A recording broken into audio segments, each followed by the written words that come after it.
Alright ladies, I'm afraid Ryan doesn't seem to be here this month, so you're going to just have to deal with me and my pleasures myself. We've got reviews of Dreamfall, reviews of Far Cry, reviews of Makai Kingdom, reviews of Oblivion, and the return of your favourite sitcom. Wonder where Ryan is though, eh? Very, very worrying, isn't it? That was a good one. You fucking daft, you're not supposed to be there. Oh, bastard! Kenny, is that you? Ryan! What are you? Kenny! Come on, Ryan, come Over on! here, Kenny! What are you?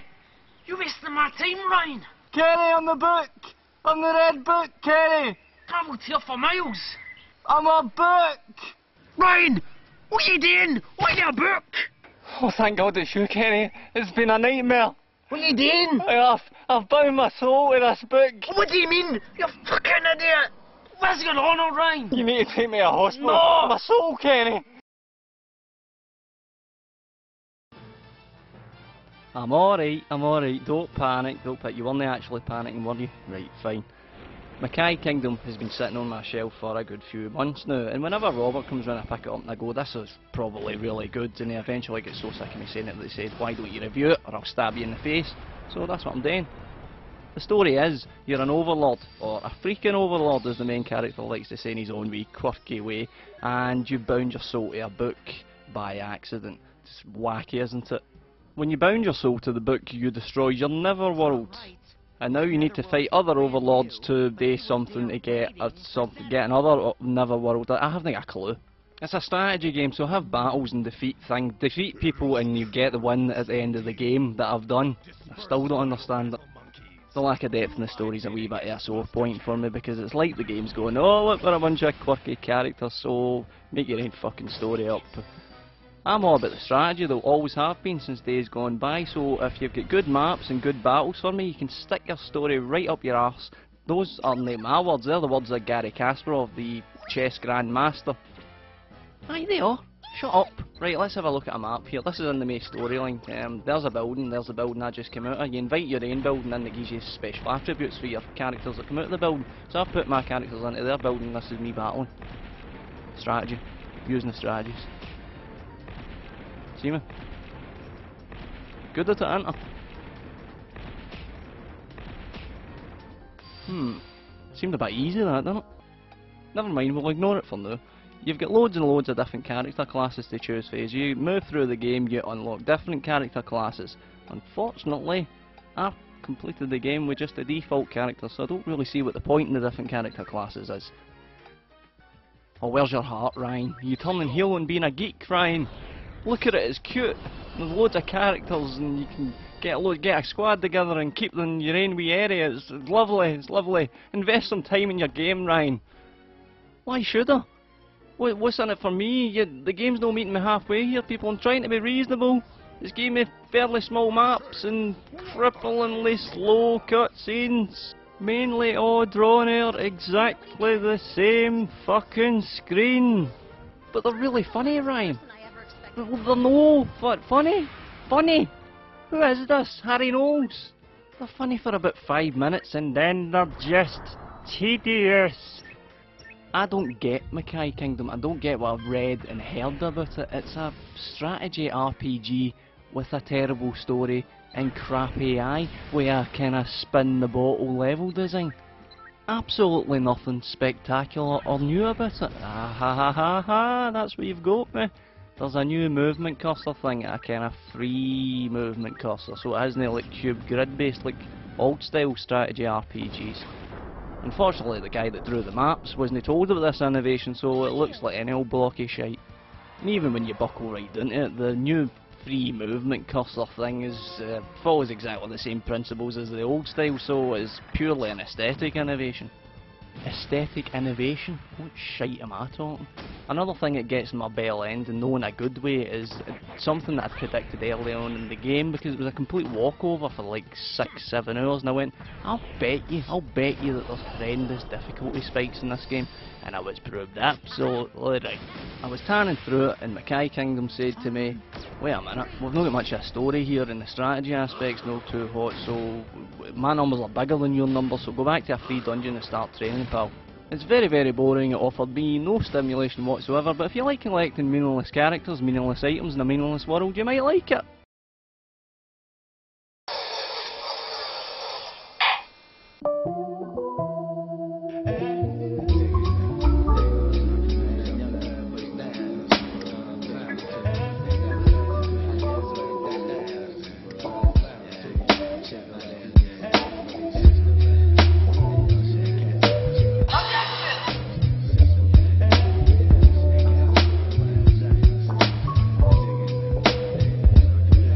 Let me tell you about this girl, baby I should. I met her in Philly and her name was Precious. We be making love constantly, that's why my eyes are a shade blood burgundy. The way that we kiss is unlike any other way that I be kissing when I'm kissing. What I'm missing, won't you listen? Brown sugar, babe.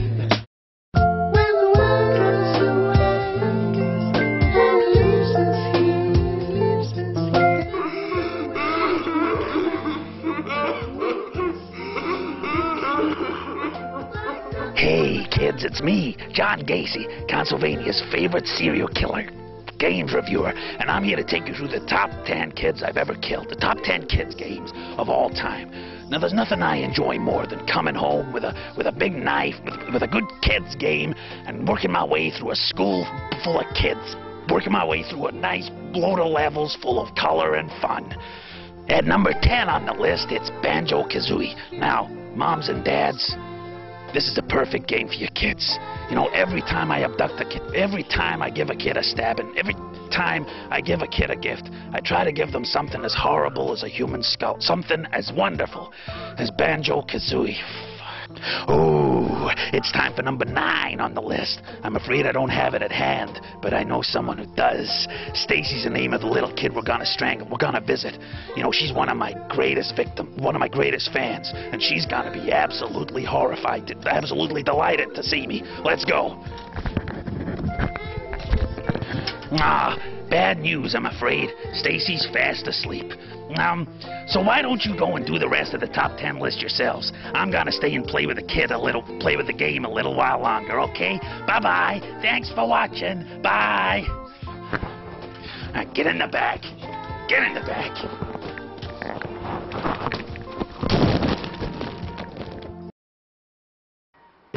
Hi, hello, where are you?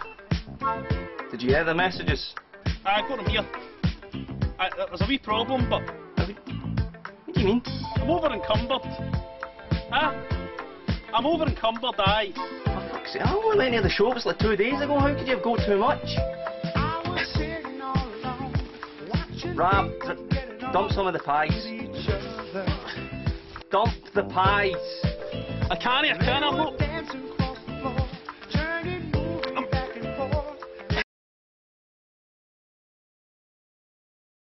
Oh boy, it feels like Oblivion's been a long time coming, and as you know, we at Consolevania are big fans of the Elder Scrolls games, big fan of Daggerfall, big fan of Morrowind. I'm lying, I never played Daggerfall, and neither did yous. So much game, and so little time to talk about it. If you've played Morrowind, you'll pretty much know what to expect, although now the land looks far nicer obviously, and there's no fucking cliff racers chasing you about. Indeed, it's a beautiful world to just go for a wee wander in, walking about the hills and looking into the sunsets. The big new thing the guys at Oblivion were banging on about was the Radiant AI. Apparently, it's a kind of more sophisticated AI, but I didn't notice anything particularly sophisticated. Still people staring into space, still people eating an apple, sitting down, looking at a book, picking up an apple, eating another apple, going to bed, getting up, eating an apple and reading a book. So forget about the AI, it's nae great shakes. What is great in this game is caves. Spooky caves, spooky voices, loads of atmosphere, just like Morrowind had, but now they look like real people in real caves. That's the future, folks. Look, it's like a real fucking lighthouse. And if you jump off it... Hey! Real death. Combat in the game is far better than in Morrowind. In Morrowind the combat was crap. Far better here. A lot of fun getting into a fight with a bunch of bastards. Oh, and some of the action scenes you can get into, I'm telling you, you can fall to your death. Now I know what you're saying. You're saying, can I make a character that looks like the Yorkshire Ripper? Well, you can make any character you like, because the face design of things magic. Look what I made! I mean, you would though, wouldn't you? The big swishy pants new physics engine means you can drag women in their underwear about hills. Though games are meant to be escapism, so why you be wanting to do in a game what you do every Saturday night, I don't know. The point I'm trying to get across here with all my pish is that Oblivion is a lot of fun. Morrowind wasn't really. Oblivion, you can make a lot of fun for yourself. And this is what I like to do. I like to visit towns, take off my shoes, and throw my shoes up on top of roofs. I don't know why I do it, but every single town in my game has got shoes on top of every building. Don't know. I'm addicted. Here we go again, look. These are heavier boots this time, so it's a bit harder to throw it up. Watch. This is what you can do with magic in this game. And remember, last generation, you couldn't fucking throw boots up the top of roofs, could you, ladies and gentlemen? Could you fuck? Know what's a wee bit daft? The new speechcraft thing. Persuasion now has you picking 4 different things to say, and they'll either like it or no like it. So basically conversations are like, your ma's a cow, I like your hair, I've got big muscles, you're fucking dead. Me, I played through the game as a magic man, which means I can make skeletons and bully them. But remember, these aren't like normal skeletons like you dig up at the graveyard. These ones can fight back. Now I hope to God that by my light-hearted tone you understand now that I love Oblivion. I absolutely love it, because it's an incredibly fun game, and it makes me want to chatter and talk a lot of excited pish about it, because there's so much today and there's so much fun you can have. You want to talk to people about it, you want to hear what other people have done. Everybody's going to have a slightly different experience with this game. All the hype is totally justified. Man, you can even get a chaser, you can even get big chasers, loads of people chasing you out of cities, bears, minotaurs, everything chasing you. Oh, you've knocked a guy's shoes, he's chasing you, you're going to throw them up the roof, he's chasing you.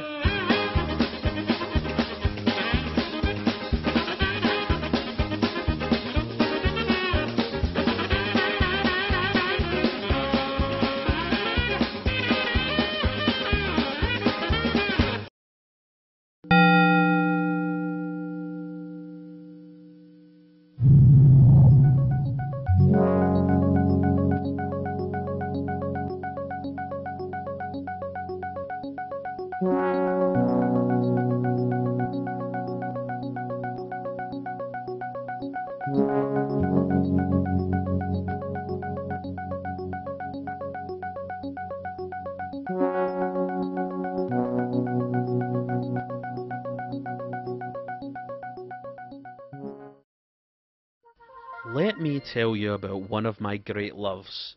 Koei, if I'm pronouncing that right, are one of my favourite companies. Their roots are in historic strategy games. You know, games like Romance of the Three Kingdoms and Kessen. Games that are probably unappreciated by pricks like yous.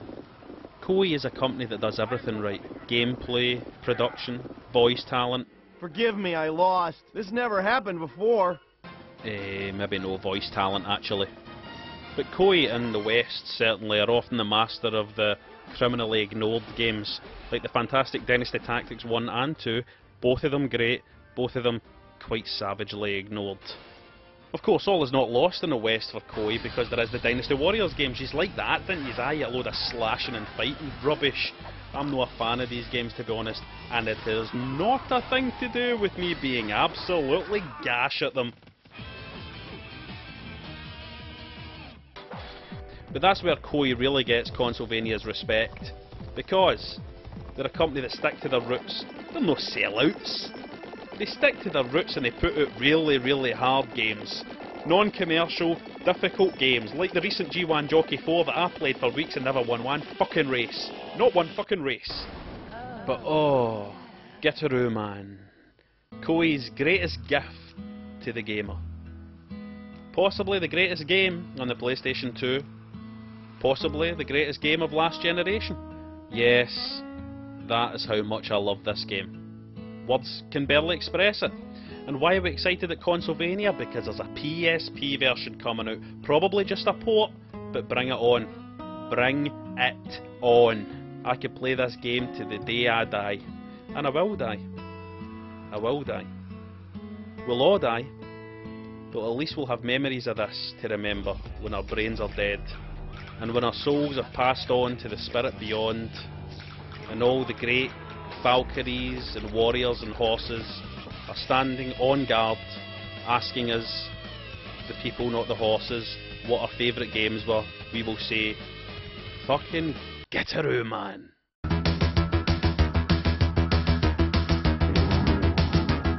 Look, there's a man coming. Right, get on, get on. Quick, get it on, get it on. Right, quick, come on.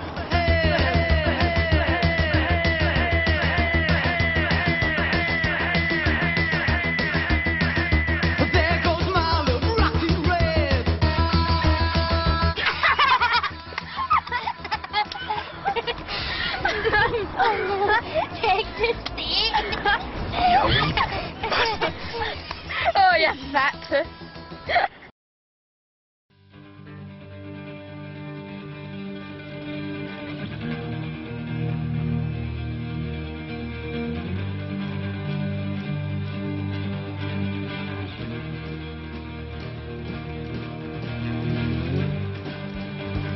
Stranger than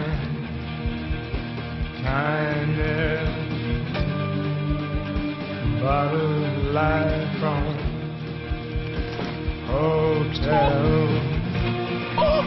Tig, sure thought we make a tea. Oh, you're good at Tig, Ryan. Oh.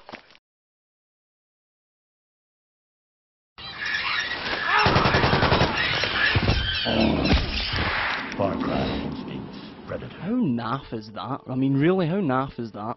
You're probably going to quite enjoy this review because you'll get to see firsthand just exactly why I avoid doing first-person shooters, because I'm absolutely atrocious at them.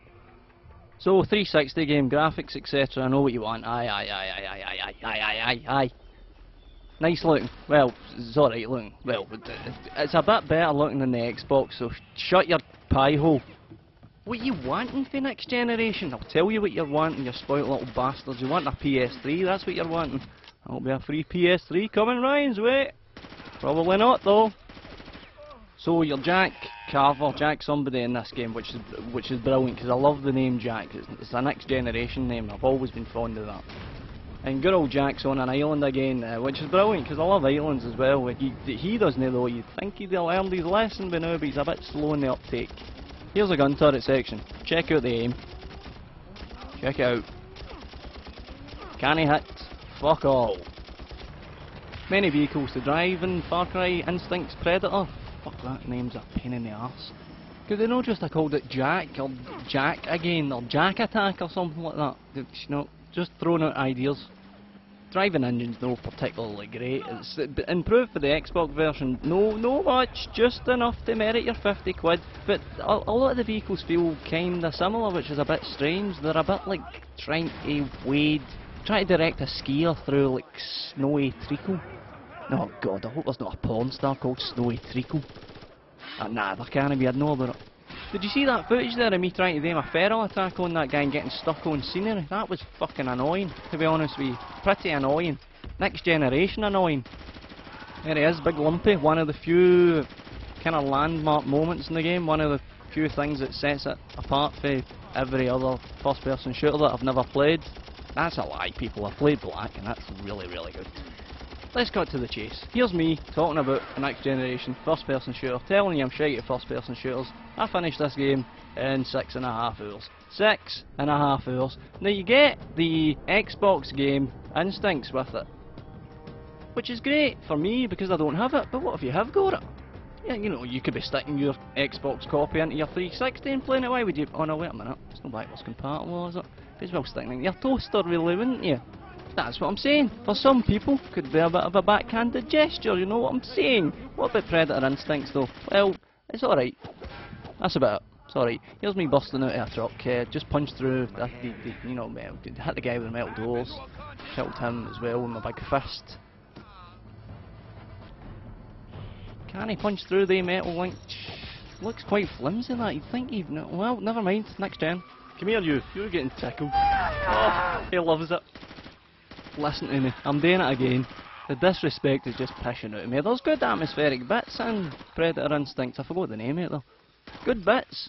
but nothing spectacular. It's the biggest problem I have with it. It's there's no monumental moments in it, nothing particularly memorable.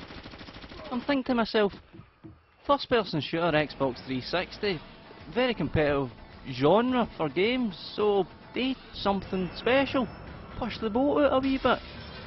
But it doesn't, so there you go. Here's some footage of Instincts from Xbox. I had to point that out to you. I admit it, I had to point that out to you. I need help with something. Something dirty? Jack, for God's sake. This is the best thing about the game, the map editor. Look, the island of CV, brilliant. I'm just no bothered about this game, I'll be honest with you, I'm no bothered. You could do worse, but it's nothing special. I need to go, right, cheer up.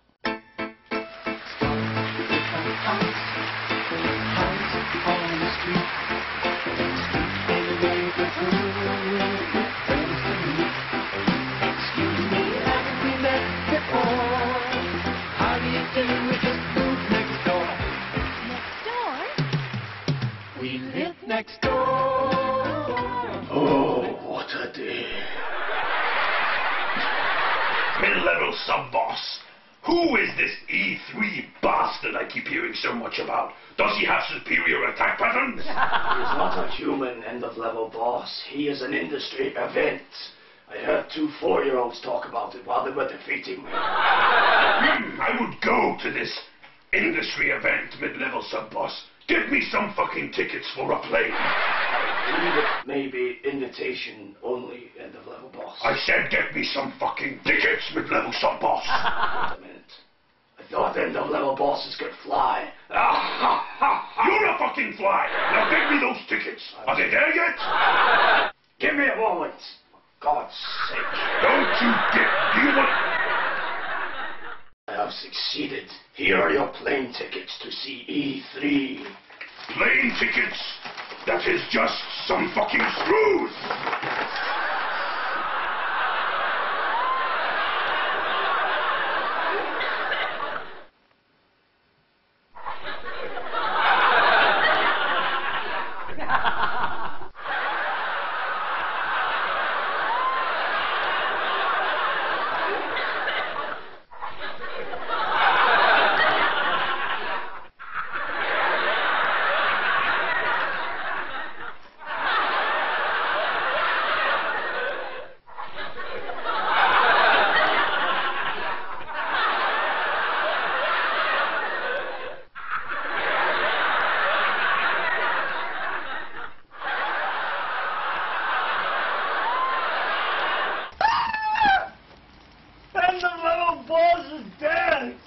And someone has spunked on his face.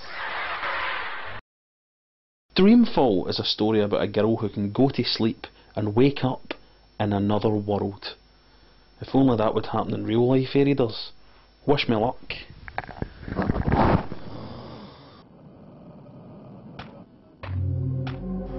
Oh! I'm literally inside another world, the game known in America as Out of This World. Cheerio!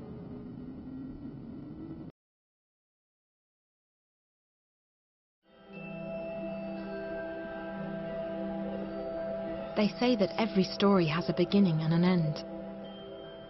That might be true in most cases. Sometimes, however, the two are one and the same. And that's my cue to put on my wank hat. The Longest Journey, the precursor to this game, was a big favourite of mine. Recognised in many places for its sophisticated storyline, sophisticated characters, probably the best realised character in video game history, April Ryan.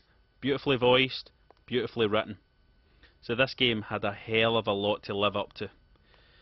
The good news is that this game not only lives up to the reputation of the previous game, it marries The Longest Journey's literary sophistication with a hell of a lot of bravery. The kind of bravery that we don't normally see within video games. Oh, question one, Robert, question one. Is this actually a game? Well, the truth of the matter is that interactivity is very low. I mean, there are some fighting bits, but they're absolutely terrible. Fortunately, most of them can be avoided. What there is in this game is a lot of dialogue, and a lot of little fetch and carry tasks to reach the next scene in the story. It doesn't sound great when I'm talking about it, but that's because you don't know what the story is. Ragnar Tornquist has done it again. Zoe Castello is a fantastic character, the main character of the game. She's very sophisticated. I know it's predictable, but she's very, very sophisticated. She's got a lot of doubts, she hasn't got many ambitions. She's a lot like real people, and you just don't get real people in video games. It's still a shock when you come across a character who seems real in a game. It's a big, big shock to the system. It's the reason why The Longest Journey worked, and it's the reason why this works. Sure, there are little concessions to the video game genre like stealth sections, but they're few and far between. Most of this, as I said, is a story being told, and a story being extremely, extremely well told. I told you, don't talk to me like that. Fuck you! Well, here's a guy with a beard. I wonder what his accent's like, eh folks? May the six grant me strength. Oh, surprise, surprise. He's Scottish. We've all got beards, folks. We've all got beards. Oh boy. Ragnar Tornquist's world is populated with fantastic characters. Truth, every single character is unique, fantastic. And here's the thing, his minor characters are good enough to be the lead characters in most other people's games. Why is that? Why is that? It's because, I feel, Ragnar Tornquist is a writer, and you don't get many writers working in games. You don't get many writers writing stories, writing characters, writing dialogue, and we need more of them, because look at how much we enjoy a game like Silent Hill. Imagine how good that game would be if the dialogue was good, if the voice acting was good, if somebody cared that much to get all that stuff right, all the storytelling stuff right. Just imagine how good that stuff would be. I want to get back to talking about the bravery of this game. Like a great book, like a great movie, Dreamfall leaves a lot of questions unanswered. And when questions are unanswered, you can really take a work into your heart, because you can attach personal things to it. It can mean something to you. And that's Ragnar Tornquist's gift. He can create characters and worlds and stories that mean something to you. That's what Dreamfall is, and I think it's essential. They say that every story has a beginning and an end. That might be true in most cases. Sometimes, however, the two are one and the same.